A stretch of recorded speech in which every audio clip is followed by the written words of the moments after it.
खबर मुठ्ठीगंज प्रयागराज से है, जहां सरस्वती शिशु मंदिर कल धर मुठ्ठीगंज मंडल में वृक्षारोपण कार्यक्रम संपन्न हुआ।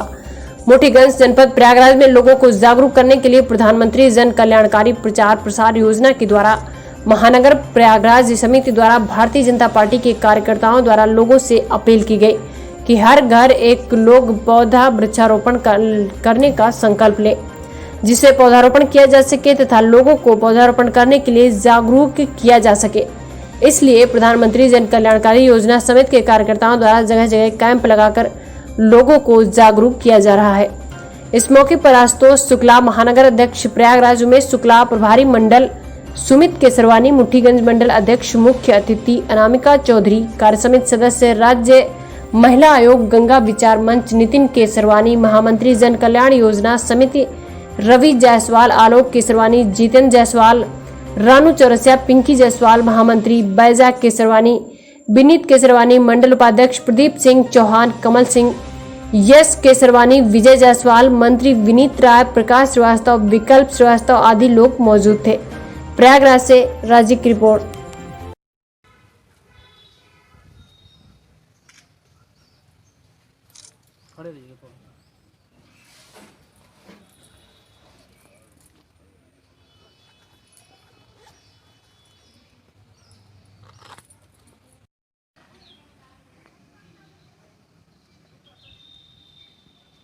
दूरी बनाए रखिए भैया, पीछे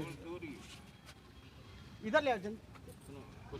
कुछ लोग करके कर लो ना, इधर 5 तो है कुछ। हाँ, कुछ लोग करके सब लोगों का हो जाएगा। और ऊपर करिए हाथ। जनता पार्टी एवं प्रदेश सरकार द्वारा वन महोत्सव का कार्यक्रम चल रहा है। पूरे प्रदेश के कोने कोने में हम लोग जाके पौधारोपण कर रहे हैं। उसी दिशा में आज यहाँ भी पौधारोपण का कार्यक्रम रखा गया है। हम लोग अभी पौधारोपण करेंगे। फलदार वृक्ष और औषधि वृक्ष की प्राथमिकता दी जा रही है कि इस वृक्ष को लगाया जाए, जिससे कुपोषण दूर हो और वहाँ के रहने वाले लोगों में वातावरण वहाँ का शुद्ध हो और इम्यूनिटी पावर बढ़े, जिससे हम कोरोना को मात दे सकें। 2 गज की दूरी बनाए रखना है, मुंह पे मास्क लगाए रखना है, हाथों को सैनिटाइज करते रहना है, तभी हम कोरोना को मात दे पाएंगे, कोरोना को भगाएंगे। तो आज हम सब वृक्ष लगाएंगे, पौधा लगाएंगे और कोरोना को इससे मात दिलाने में भूमिका निभाएंगे। जनता के बारे में क्या बताना चाहते हैं? जनता जो के बारे में क्या क्या योजना है उसके बारे में बताएंगे?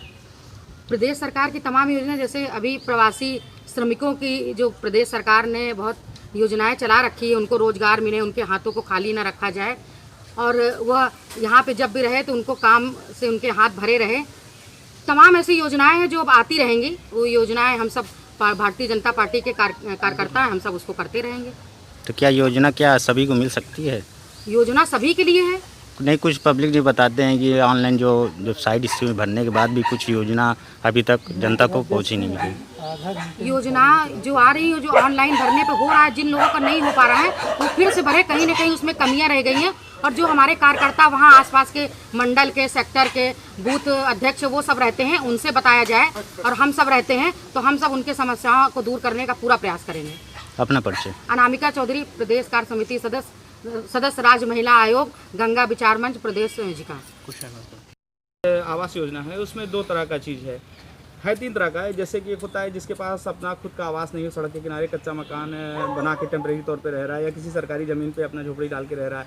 एक दूसरा होता है जिनके पास जड़ से कच्ची ज़मीन होती है, टीन शेड वगैरह होता है। दूसरा होता है, एक होते हैं जो इनकम टैक्स पेयर होते हैं, उनको बैंक के माध्यम से एक लोन मिल जाता है जिसका वो अपना नौकरी से जिनके जो उसकी वो है EMI है वो कटती रहती है। तो जो आसान वाली है वो प्रधानमंत्री आवास योजना में जो लोग ऑनलाइन करा लेते हैं, उसमें ऑनलाइन कराने के बाद जो नंबर वो मोबाइल नंबर डलवाते हैं, अक्सर होता है कि साल 6 महीने बाद जांच आती है तो अक्सर लोग मोबाइल नंबर बदल देते हैं। जब लोगों से संपर्क नहीं हो पाता तो PDA के जो आदमी हैं, नगर निगम के जो लोग हैं जो उनसे संपर्क करना चाहते हैं, मौजूदा स्थिति क्या उनसे संपर्क ना होने के कारण उनका नाम काट देते हैं। बहुत से ऐसे लोग के साथ होता है। दूसरा ये होता है कि कुछ लोग मेंटेनेंस के लिए भराते हैं। जैसे मेरा झोपड़ी वाला मकान है, मुझे अपना लेटरिन बाथरूम बनवाना है, एक कमरा बनवाना है, तो उसको ऑनलाइन करने के बाद उसकी रसीद की कॉपी डूडा जो वो है विभाग है प्रयागराज विकास प्राधिकरण का सबसे ऊपर बना हुआ परियोजना अधिकारी के यहाँ, वहाँ मकान के खसरे की कॉपी और उस ऑनलाइन आवेदित प्रपत्र की रसीद ले आके वहाँ जमा करना पड़ता है। जब आप मकान के खसरे की कॉपी के साथ उस आवेदन किए हुए जो मेंटेनेंस का आपने भरा उसकी रसीद कॉपी जमा करेंगे तो वो जांच में जल्दी आ जाता है। ये लोगों को पता नहीं होता, वो ऑनलाइन कराने के बाद बैठे रहते हैं तो उनको जांच आने में साल डेढ़ साल लगता है, या तो फिर उनके रिकॉर्ड से इधर उधर हो जाता है, तो अक्सर लोग इसका लाभ पाने से वंचित रह जाते हैं। ये तरीका है।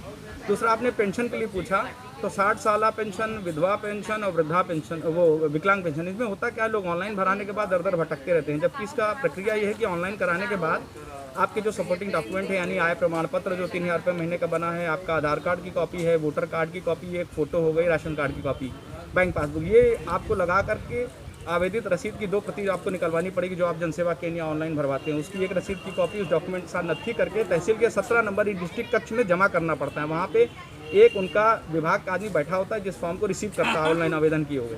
वहाँ जमा करने के बाद वो आपको दूसरी कॉपी में दस्तखत मार के दे देता है, यानी मैंने प्राप्त कर लिया। उसके बाद लेखपाल 2-4-10 दिन में जांच के लिए आ जाता है तो रिपोर्ट लगती है। लेकिन जो लोग आवेदन करा के रख देते हैं, भूल जाते हैं, जमा नहीं करते हैं, अक्सर उनके साथ ऐसा होता है वो योजना नहीं पा पाते। तो ये सब थोड़ा सा नीचे स्तर। अच्छा, किराएदार जो रह रहे हैं जिनका आवास के लिए वही ऑनलाइन जो भरा गया है, किराएदार, उनको अभी तक किराएदार का कोई मतलब आवास का कोई वही नहीं है कई साल पहले। पीडीए प्रयागराज की जो वेबसाइट है pdaprayagraj.nic.in, इस पे आप लॉगिन करिएगा तो उसमें बाएं हाथ में नीचे एक पीडीएफ फाइल 23 MB की फाइल आई है। जिनका नाम लिस्ट में आ गया वो 23 MB की फाइल डाउनलोड कर दे और कंप्यूटर पे जाके जो पीडीएफ है कंट्रोल F मारेंगे और अपना नाम लिखेंगे तो वो उनका नाम अगर लिस्ट में होगा तो मुश्किल से 1-2 मिनट में सामने आ जाएगा। सामने आने के बाद पीडीए की वेबसाइट में उसके अगले स्टेप जिसमें 5000 की डीडी जमा होनी ऑनलाइन, 5000 का मतलब पेमेंट होना ऑनलाइन, और 160 रुपये ब्राउजर का 5160 रुपये का ऑनलाइन पेमेंट होगा, जिसमें आप लॉटरी के तहत उस लाइन में आ जाएंगे जो झूसी में आवास बन रहा है उसके लिए। तो उसके आगे का तरीका ये है, लोगों को नहीं पता, इसके लिए आप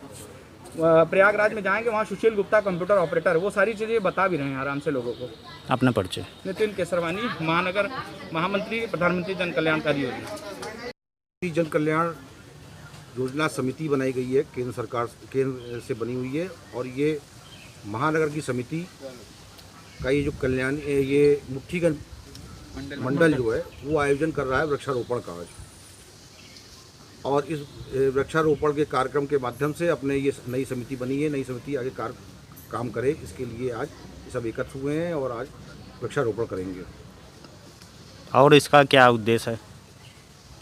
इस समिति का उद्देश्य है कि ये जो जन कल्याण योजनाएं प्रधानमंत्री द्वारा या केंद्र सरकार द्वारा लाई गई हैं वो जन जन तक पहुंचाई जाए।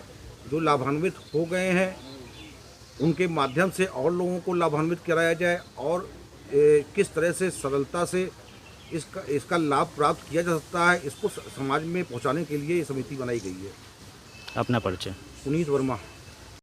वृक्षारोपण का कार्यक्रम था।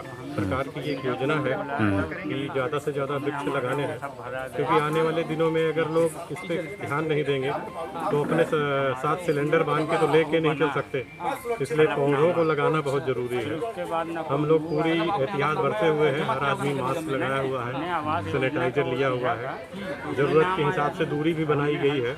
अगर कहीं गलती हो गई होगी उसको सुधारा भी गया है कि दूरी आप बनाए रखिए जिससे कोरोना किसी को ना हो, और हम लड़ाई लड़ रहे हैं, कोरोना किसी को ना हो, ऐसी हम भगवान से प्रार्थना करते हैं और एक दिन कोरोना यहाँ से हारेगा। सरकार भी इस पर पूरी लगी हुई है। हम सभी को शुभकामनाएं देते हैं कि वो अपने घर में रहें, सुरक्षित रहें, स्वस्थ रहें। अपना परिचय।